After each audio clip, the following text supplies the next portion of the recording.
particulier de notre vie publique, c'est-à-dire au lendemain d'une élection présidentielle qui a forcément divisé et dont le vainqueur doit nécessairement rassembler, à quelques semaines des élections législatives qui sont passées et qui ont confirmé le choix majoritaire des Français en faveur de familles politiques qui se sont engagées devant eux pour le changement. Mais le moment est venu de mettre la France en mouvement et il n'y a pas de temps à perdre. Je ne veux rien cacher de la situation de notre pays. Nul besoin de forcer le trait, de noircir l'horizon. Et en même temps, il ne serait pas digne de celui qui est en charge de l'essentiel dans notre pays que de nier les réalités. Je veux que chacun prenne conscience des trois grands défis que nous devons collectivement relever. D'abord, le redressement de nos comptes publics. La dette a augmenté de 800 milliards depuis 10 ans. Elle atteint désormais 90% de la richesse nationale.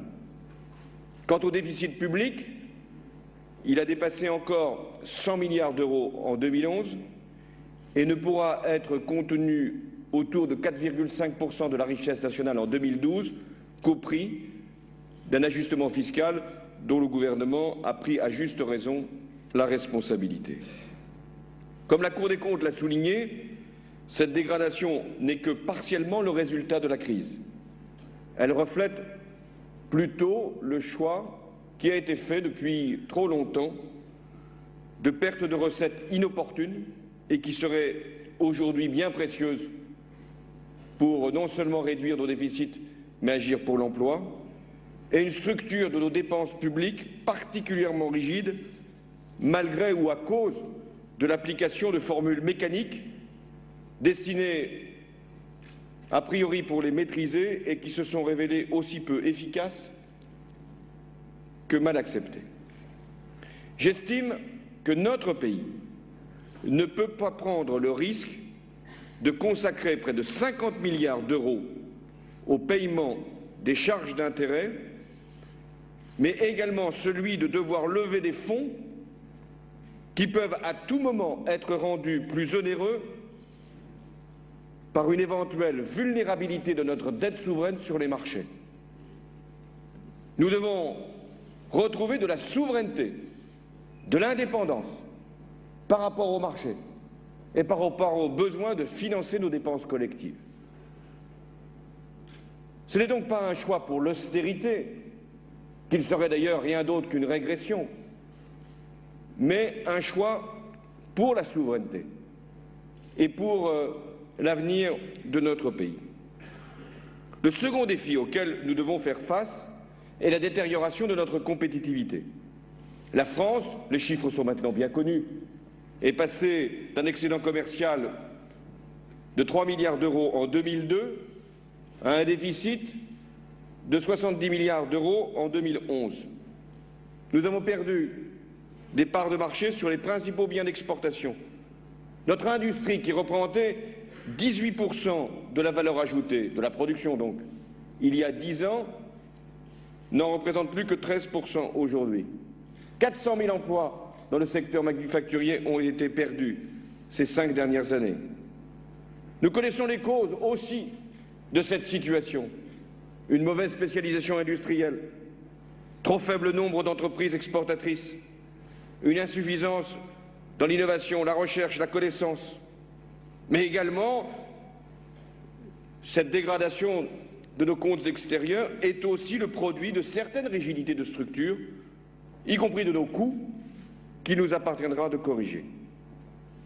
La désindustrialisation est inacceptable. Là encore, elle nuit à notre indépendance, elle fragilise nos territoires, elle réduit notre capacité à créer des emplois.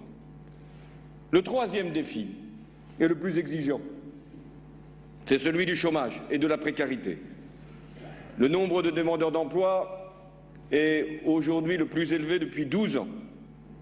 Le taux de chômage atteint près de 10% de la population active et progresse de manière continue depuis 30 mois.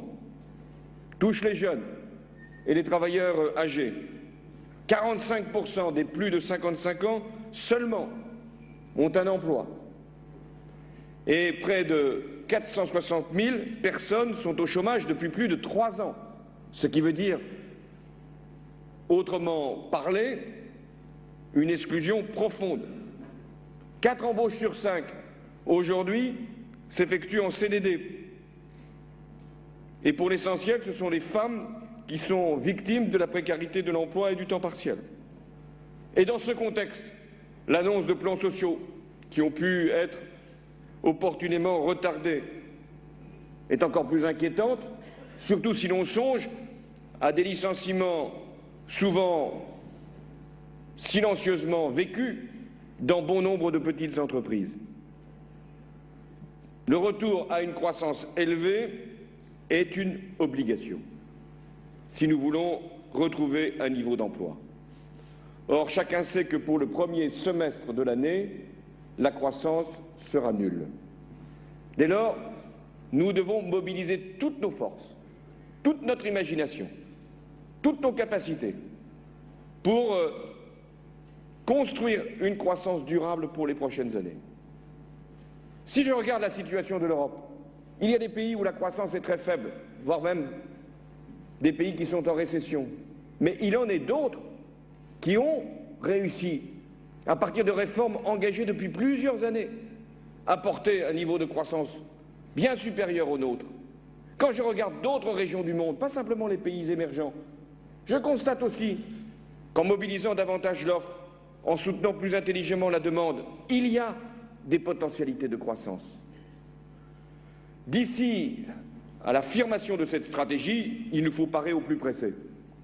Nous avons à améliorer notre système de formation professionnelle, répondre plus efficacement aux offres d'emploi, accompagner plus rapidement les chômeurs vers l'activité, utiliser tous les mécanismes de l'insertion.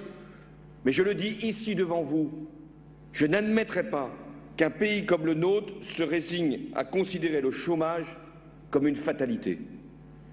Voilà pourquoi la période que nous traversons, si j'ajoute tous ces défis, compétitivité, chômage, mais également redressement de nos comptes publics. Oui, cette période exige des réponses fortes et nouvelles. Il est des moments dans la vie d'une nation, nous en traversons un de ces moments, où nous devons prendre collectivement notre destin en main, redéfinir le contrat collectif et assurer notre redressement. Pour y parvenir, des efforts seront nécessaires, aussi bien sur le plan de nos comptes publics, donc de notre politique budgétaire et fiscale, que dans le domaine productif et industriel. Ces efforts, chacun est prêt à y consentir, mais à plusieurs conditions. D'abord, les Français veulent en comprendre le sens. Ça fait trop d'années qu'on les appelle au sacrifice sans qu'il y ait de but qui soit clairement fixé, d'étapes qui puissent être franchies, d'évaluation des politiques qui ont été engagées. Ce que les Français veulent, ce n'est pas une rédemption, ils ne sont coupables de rien. Ce n'est pas une punition, ils ne la méritent pas. Ce n'est pas une régression, comment mobiliser un peuple si c'est pour lui demander de renoncer. Non, ce que veulent comprendre les Français, c'est est-ce que nous sommes capables de mobiliser nos forces pour permettre de nouveaux progrès avec la perspective d'ouvrir pour la nouvelle génération, pour la jeunesse, un avenir meilleur que le nôtre. Voilà l'enjeu. La seconde condition, c'est la justice. Comment appeler à un sursaut, à un dépassement, à un rassemblement sur l'essentiel si une fraction la plus favorisée de la population y échappe, si les sacrifices sont demandés aux seuls actifs, si l'entreprise et le travail sont pénalisés par rapport à la spéculation et à la rente. Poser la question, c'est y répondre.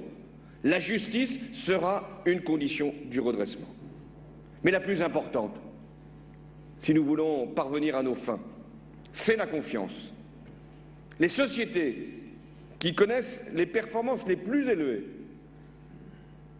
en termes de croissance, mais aussi en termes de progrès social, sont celles qui ont su nouer des compromis durables entre l'État et les autres acteurs, c'est-à-dire les partenaires sociaux, les collectivités locales, les forces vives. Un compromis aussi entre le patronat et les syndicats. Un compromis entre les exigences de l'économie réelle et la préservation des ressources naturelles. Un compromis entre le financement de l'économie et la capacité d'investissement des entreprises. C'est l'enjeu de cette conférence.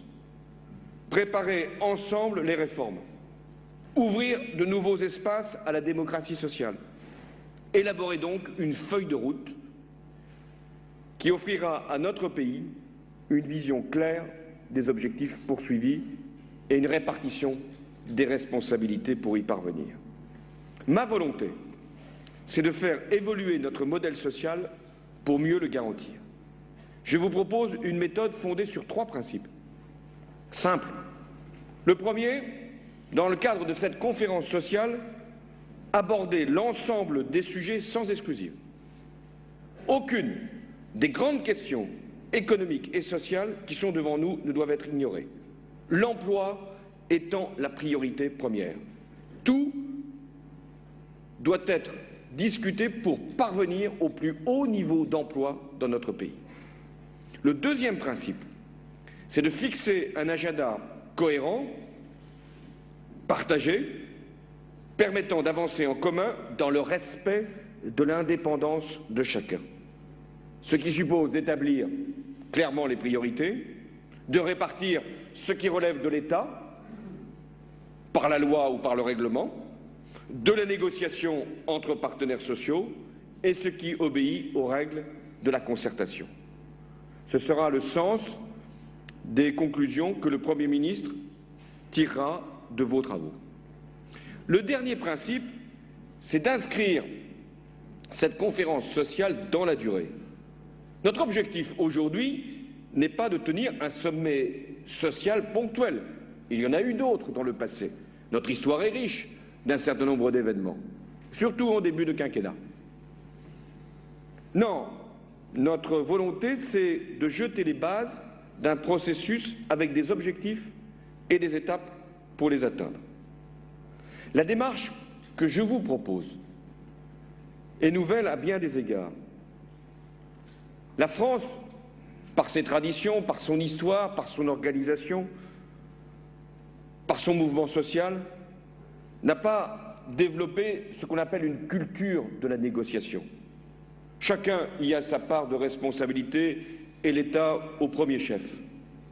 Il a souvent mené, et l'histoire est longue, et les majorités successives, il a souvent mené des concertations de pure forme, avec des partenaires sociaux qui y consentaient pour vivre ensuite frustration et désillusion. En tant qu'employeur, l'État non plus n'a pas montré l'exemple, c'est le moins que l'on puisse dire. Cela doit changer. Mais convenons aussi, dans ce même souci de vérité, que les acteurs sociaux eux-mêmes n'ont pas toujours pris l'initiative pour engager, par la négociation sociale, dans le cadre interprofessionnel et même au niveau des branches, les mutations indispensables. Il faut donc retrouver le sens du dialogue, ce qui suppose d'en faire un principe de notre vie démocratique et de renforcer les représentants qui sont les plus qualifiés pour mener à bien les négociations. C'est pourquoi je confirme ici que je souhaite, si le Parlement y consent et si les partenaires sociaux y adhèrent, inscrire dans notre Constitution le rôle du dialogue social et la place des grandes organisations représentatives. Il conviendra de prévoir plus clairement qu'aujourd'hui les obligations de concertation préalables à la décision publique. Il n'y aura pas de loi dans le domaine de la vie économique et sociale qui pourra être votée par le Parlement sans qu'il y ait eu une phase de dialogue et de concertation. L'affirmation de ce principe constitutionnel ne remet pas en cause la primauté de la loi et donc le rôle du législateur. Mais il permet d'engager avec plus de confiance que par le passé les modes de concertation et de négociation indispensables. Pour que cette démocratie sociale fonctionne harmonieusement, il convient que les interlocuteurs soient eux-mêmes légitimes, ce qui rend d'autant plus nécessaire l'aboutissement de la réforme de la représentativité qui a été lancée par la loi du 20 août 2008 et qui doit trouver sa conclusion l'année prochaine. D'autres sujets sont à prendre en compte. Les moyens financiers des organisations, la conduite du dialogue social sur le plan territorial, en particulier pour les bassins d'emploi, l'évolution des institutions représentatives du personnel, la place du syndicalisme dans l'ensemble des entreprises. Car nous devons permettre que les garanties offertes aux salariés soient les mêmes, quelle que soit la taille, quel que soit le lieu des entreprises. Plus largement, cette conférence est un acte de confiance dans la démocratie sociale. Le dialogue social, ce n'est pas une contrainte, c'est une condition pour atteindre l'objectif. Et c'est la raison pour laquelle 7 grands thèmes ont été retenus pour cette conférence. D'abord, l'emploi, avec 2 enjeux principaux. Le premier est de répondre à la faiblesse d'activité des seniors et de réduire le chômage des jeunes, qui représente, je le rappelle, le double de celui des adultes. J'ai proposé aux Français le contrat de génération, associer les âges et non pas les opposer, faire davantage de place dans nos entreprises aux jeunes qui veulent s'insérer et aux seniors qui veulent continuer à travailler et transmettre leur savoir-faire et leurs compétences. Les modalités du contrat de génération devront être simples et efficaces et en même temps adaptées aux situations des entreprises. Ce sera donc l'objet de vos échanges de déterminer le cadre dans lequel le contrat de génération sera défini. Il vous appartiendra notamment d'indiquer si vous voulez vous emparer de ce sujet pour négocier un accord interprofessionnel avant ou après une loi qui en fixera les principes juridiques nécessaires. En tout état de cause, je souhaite que le dispositif du contrat de génération puisse entrer en vigueur au début de l'année prochaine. Autre question sensible, la précarité. L'embauche en CDI, qui devrait être le droit commun, laisse de plus en plus de place à une multiplication de formules diverses, CDD, intérim, voire même stage.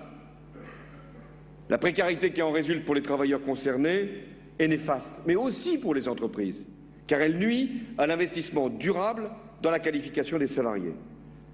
Il nous appartient donc, aussi bien État que partenaires sociaux, d'envoyer des signes pour modifier ces comportements. L'assurance chômage ne pourra pas indéfiniment considérer de manière identique les entreprises recourant largement à ces contrats précaires et les autres, celles qui font le choix de la stabilité. Plus largement, une réflexion sur le contrat de travail doit être engagée. Vous le mènerez. Vous la mènerez. La question de la sécurité et des garanties collectives se pose aussi face aux restructurations d'entreprises. L'intervention des pouvoirs publics peut être utile. Mais là encore, des formes nouvelles peuvent être trouvées pour les plans sociaux, pour en limiter l'impact. Et je vous invite à vous saisir de tous ces sujets, de manière à mieux anticiper, mieux prévenir ces mutations d'entreprise, à permettre une meilleure information des salariés, voire même leur intervention. Et là encore, place doit être donnée à la négociation. Le second sujet, c'est la formation et le développement des compétences tout au long de la vie. Là encore, nous avons 4 obligations. La première, c'est de donner à ceux qui n'ont pas reçu une formation initiale suffisante une deuxième, voire une troisième chance. Ensuite, c'est d'accompagner les salariés qui veulent changer de secteur d'activité de pouvoir le faire. Car la mobilité doit être conçue comme un atout et pas comme une contrainte. C'est l'idée de la sécurisation des parcours professionnels, utiles aux salariés, utiles aux entreprises, permettant de mieux accompagner les mutations et de rendre plus adéquates les besoins des entreprises avec les qualifications des salariés.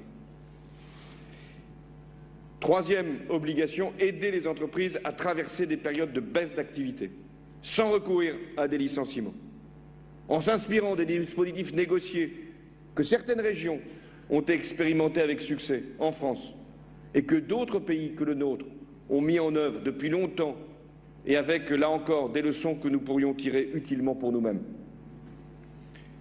Enfin, nous devons rendre notre système de formation professionnelle plus lisible et davantage accessible aux demandeurs d'emploi et aux salariés qui sont en mutation. Le troisième enjeu, c'est la rémunération. Elle doit être digne, équitable, établie à l'intérieur d'un système intelligible et efficace. Je pense au SMIC, il a été revalorisé, mais à ce moment où nous avons pris cette décision, et le Premier ministre y a veillé, nous avons voulu aussi ouvrir une phase de délibération sur le mode d'indexation du SMIC, mais également sur les évolutions de carrière, car trop de salariés demeurent des années durant au niveau du salaire le plus bas. La question des minima de branche devra être abordée, de même que les effets du temps partiel subi. Et plus généralement, nous devons faire en sorte que les exonérations de cotisations sociales soient davantage conditionnées à des efforts de discussion, de négociation sur les questions salariales et sur les questions d'emploi. En ce qui concerne les rémunérations des dirigeants d'entreprise, sujet qui revient régulièrement selon les révélations de l'actualité, nous devons avancer avec plus de transparence, mais en même temps plus de cohérence. Il est normal qu'il y ait des écarts de salaire dans les entreprises, mais il y a eu des excès qui sont devenus incompréhensibles, injustifiables, surtout quand les augmentations dont bénéficient certains contrastent avec l'extrême modération qui est appliquée aux autres, et souvent par les premiers. Il y a là un enjeu d'ordre moral qui peut tous nous rassembler, et il reviendra aux législateurs de se prononcer le moment venu, et je fais confiance aussi aux organisations pour introduire plus de moralisation. Les dirigeants, qu'ils soient politiques, sociaux ou économiques, ont des responsabilités. L'exemplarité en est une. Ils doivent accompagner le redressement du pays en montrant le chemin et en faisant pour eux-mêmes un effort dans cette période si difficile. Sur cette question, comme plus généralement sur la marche de nos entreprises, je souhaite que les salariés soient davantage associés dans les conseils d'administration, de surveillance, mais aussi dans les comités de rémunération. Ensuite, il y a l'enjeu de l'égalité professionnelle entre les femmes et les hommes. Trop de retards ont été accumulés. Des textes ont été adoptés depuis longtemps. Des lois se sont ajoutées les unes les autres depuis la loi Roudy pour mettre un terme à cette injustice inacceptable qui veut qu'en France, à compétence égale, à emploi égal, une femme gagne près de 25% de moins qu'un homme. Le droit à l'égalité existe, il faudra l'appliquer. Et là encore, j'attends de votre conférence qu'il y ait des propositions précises assorties d'un calendrier exigeant. 30 ans après la loi sur l'égalité professionnelle, il est temps, plus que temps, de la mettre en application. D'une manière générale, la qualité de la vie au travail est devenue une préoccupation de bon nombre de salariés, mais aussi de bon nombre de chefs d'entreprise qui sont conscients de l'enjeu. La santé, la prévention des risques psychosociaux, la conciliation de la vie familiale et professionnelle sont des sujets essentiels pour améliorer le rapport au travail, mais aussi l'efficacité de celui-ci, et donc la productivité globale de l'économie française. Dans la France de 2012, le travail ne peut pas être considéré comme une souffrance. Et sur ces sujets, une délibération sociale vient de s'achever. Elle ouvrira la voie à une très prochaine négociation et je souhaite, là encore, que votre conférence puisse appuyer cette démarche. Le cinquième thème, c'est l'avenir de la protection sociale et notamment des retraites. Des mesures de justice ont été décidées dès les premiers jours de mon quinquennat, en direction, et j'en avais pris l'engagement, de ceux qui ont commencé tôt à travailler et qui ont cotisé 41 années. Nous devons aborder la question des retraites complémentaires. La ministre a pris des engagements, définir un dispositif qui permettra de financer nos retraites dans la durée et qui réponde au constat dont nous nous réjouissons par ailleurs de l'augmentation continue de l'espérance de vie. J'ajoute qu'il est temps, plus que temps, de définir les critères de pénibilité, car c'est à la fois la condition de la justice sociale et de la recherche d'équilibre plus durable pour nos régimes d'assurance vieillesse. Là encore, des discussions, négociations avaient été engagées, il est temps d'en terminer. Pour la protection sociale dans son ensemble, nous avons une volonté, pérenniser nos régimes sociaux. Enfin, reconnaissons aussi qu'ils ont été imaginés dans un tout autre contexte que celui d'aujourd'hui, sur la base de besoins bien différents en matière de santé, de retraite ou même de politique familiale. Les liens entre les principes d'assurance collective fondés sur des cotisations et la solidarité qui appelle l'impôt devront donc être réaménagés, notamment du point de vue de l'équité, mais également du coût du travail et de la justice fiscale. Là encore, aucun de ces sujets ne devra être éludé. Pas davantage celui des déficits sociaux. 14 milliards sont aujourd'hui prévus pour l'année 2012 et nous y avons mis bon ordre dans le peu de temps qui nous a été laissé. Comment admettre que chaque année depuis plus de 10 ans et davantage, une partie de la protection sociale soit financée à crédit, c'est-à-dire par emprunt? J'évoquais tout à l'heure les risques sur les marchés, la vulnérabilité, la dépendance au sens financier. Comment admettre qu'une partie de nos retraites, de nos prestations sociales, soit financée sur d'autres bases que des recettes durables? Une solution pourrait être de revoir à la baisse les ambitions de la protection et de protéger moins les Français. Ils s'y refusent et ils ont raison. Ça ne veut pas dire pour autant que rien ne doit changer. Nous devons trouver des nouveaux modes de financement, de nouvelles organisations de notre modèle social. Faire en sorte aussi de limiter un certain nombre de dépenses inutiles, inefficaces, qui sont en fait source de profit pour certains, sans amélioration de la qualité du soin pour d'autres. L'équilibre de nos comptes ne doit pas être simplement fondé sur des impératifs économiques ou financiers.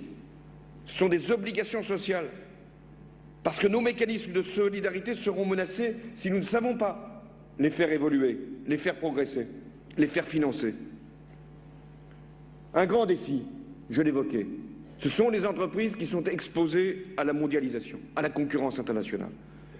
Nous devons trouver le moyen, non seulement de les aider à rester dans la course, c'est bien le moins, mais de les mettre dans la meilleure des situations, par un renforcement de l'offre productive. J'évoquais l'innovation, la recherche, l'investissement.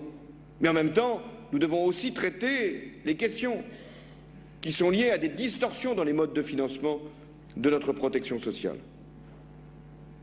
Voilà pourquoi je crois nécessaire que la conférence sociale aborde cette question. Parce que je ne considère pas que de faire peser sur le seul travail le coût de notre dépense sociale soit un bon moyen d'assurer la pérennité du financement. J'ai voulu, et le gouvernement a mis en œuvre ce principe, abandonner la TVA sociale. Car je considère que c'était un prélèvement sur la consommation des Français à un moment même où la croissance se ralentissait et où le pouvoir d'achat se rétractait. Imaginons, si rien n'avait changé, qu'au mois d'octobre, il y ait une augmentation d'1,6%, enfin 1,6 point de TVA sur la consommation des Français. Nous nous y sommes refusés.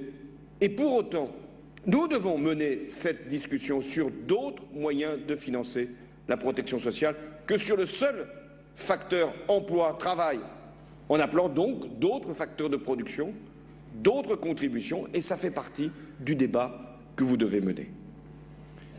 La modernisation de l'action publique est aussi un impératif. Elle devra être conduite avec les agents de l'État, des collectivités locales.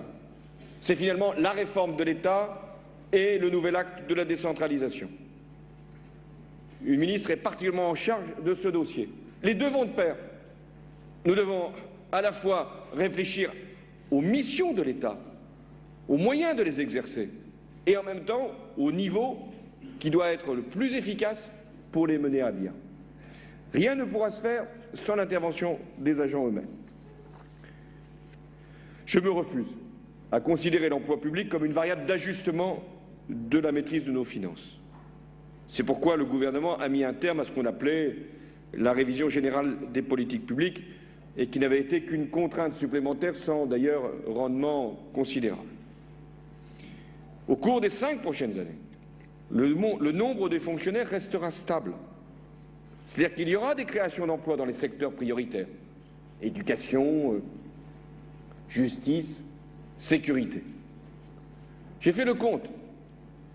Tous ces ministères représentent 60% de l'emploi public de l'État. Donc la priorité est large. Là, il y aura des créations. En revanche, dans les autres secteurs, il ne pourra pas y avoir de renouvellement de tous les départs de fonctionnaires partant à la retraite. Mais nous serons dans la stabilité des effectifs. Ces efforts concerneront aussi ce qu'on appelle les opérateurs publics, qui vivent des subventions de l'État.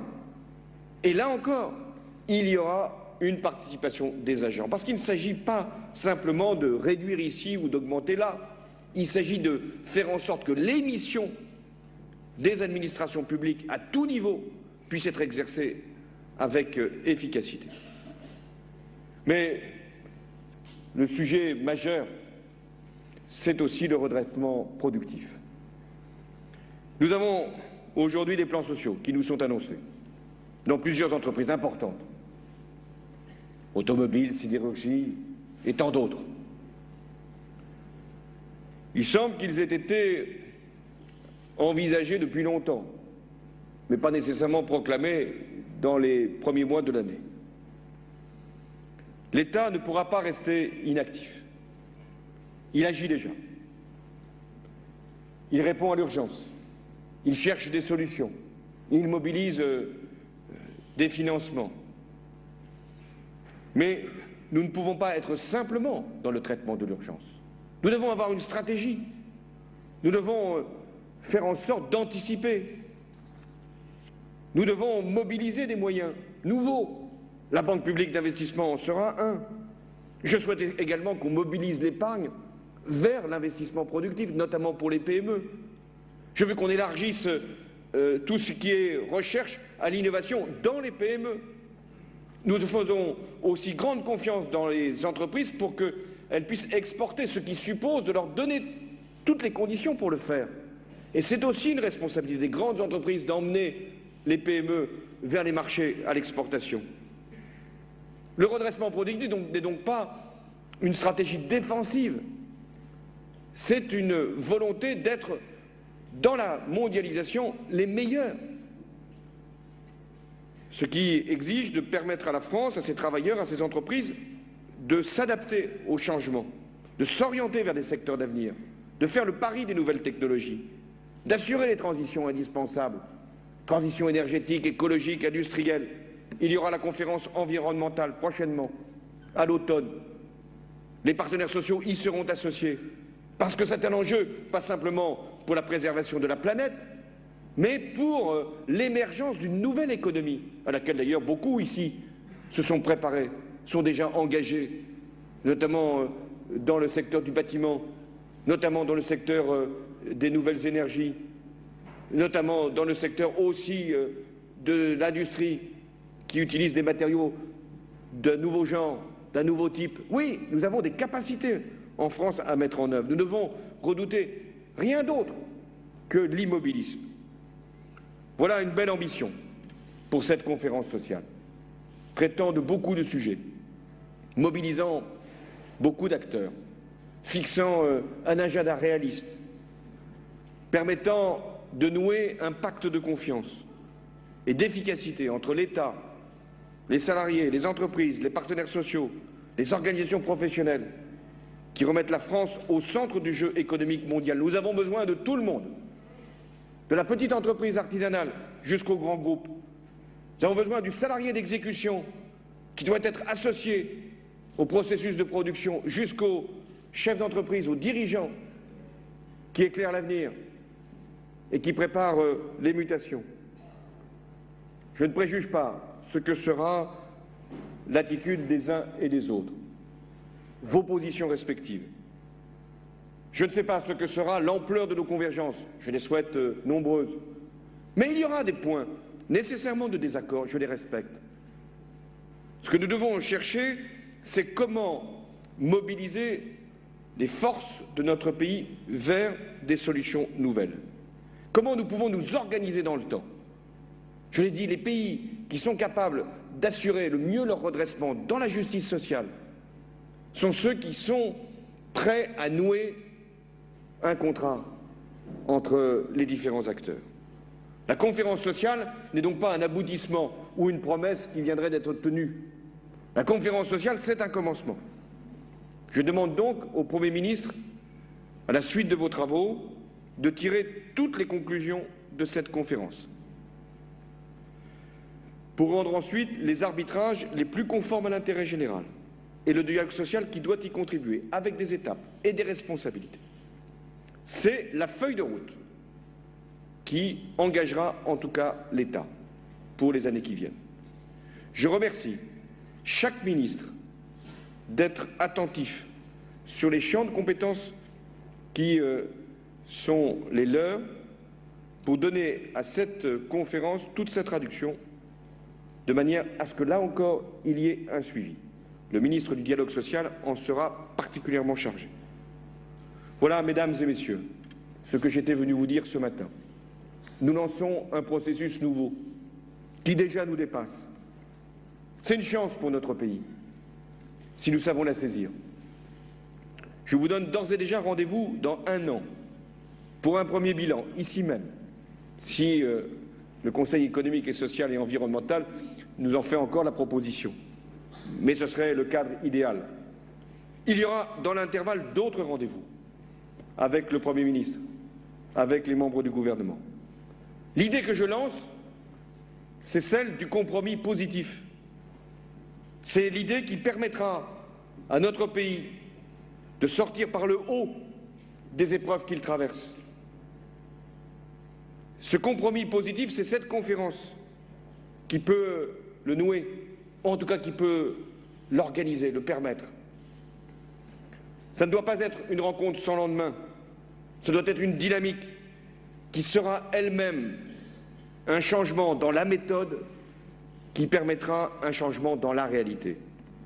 Je ne demande à personne ici d'abandonner ses convictions, de renoncer à ses revendications, de ne céder à je ne sais quelle pression. Je fais confiance à des acteurs libres, indépendants, pour prendre leur part de la tâche commune, celle qui nous dépasse, celle qui nous lie tous, celle qui nous mobilise au fond de nous-mêmes, quelle que soit notre place dans la société, quel que soit notre rôle par rapport à ceux que nous représentons. Démocratie politique, démocratie sociale, nous n'avons qu'un objectif, permettre d'assurer à la génération qui vient un avenir meilleur que la nôtre, donner à notre pays confiance dans lui-même, réussir à redresser notre pays, parce que c'est ce que nous avons eu comme mandat des Français, et c'est parce que nous avons à cœur de leur donner un bel espoir dans leur avenir. Merci. Voilà, vous venez de suivre en direct sur Public Sénat le discours de François Hollande qui vient d'ouvrir cette grande conférence sociale à Paris, place d'Iéna, là où se trouve le Conseil économique et social et environnemental, conférence qui va durer jusqu'à demain, qui sera clos par le Premier ministre aux alentours de 16h30. Alors dans le discours de François Hollande qu'on vient d'écouter, qui a fait un petit peu plus de 40 minutes, il y avait plusieurs messages. Tout d'abord, 2 défis attendent la France. Réduire la dette, un choix pour la souveraineté, pas pour l'austérité, a-t-il dit. Et puis, bien sûr, le retour à la compétitivité de nos entreprises. Et tout cela passe par la confiance, le redressement de la confiance entre les partenaires sociaux et l'État. Évidemment, en filigrane, on peut voir un discours très politique contre ce qui a été fait dans le dernier quinquennat par Nicolas Sarkozy. Il a demandé aussi la fin de ces sommets spectacles qui n'aboutissaient à rien et qui duraient à peine une journée. Là, il y en a pour 48 heures. Alors en fait, il s'agissait un petit peu du discours de la méthode de François Hollande. Voilà ce qu'il demande aux ministres, voilà ce qu'il demande aux partenaires sociaux. Il en fera un bilan d'ici un an, au même endroit, a-t-il dit, lors de ce Conseil économique et social et environnemental.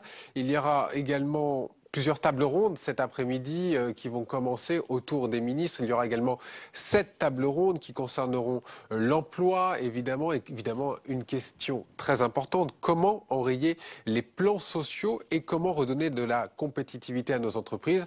Ils parleront également retraite, mais également de l'avenir des fonctionnaires. François Hollande qui, dans son discours, a parlé de ce redressement productif dont Arnaud Montebourg est le ministre et qui va avoir évidemment un rôle très important dès cet après-midi.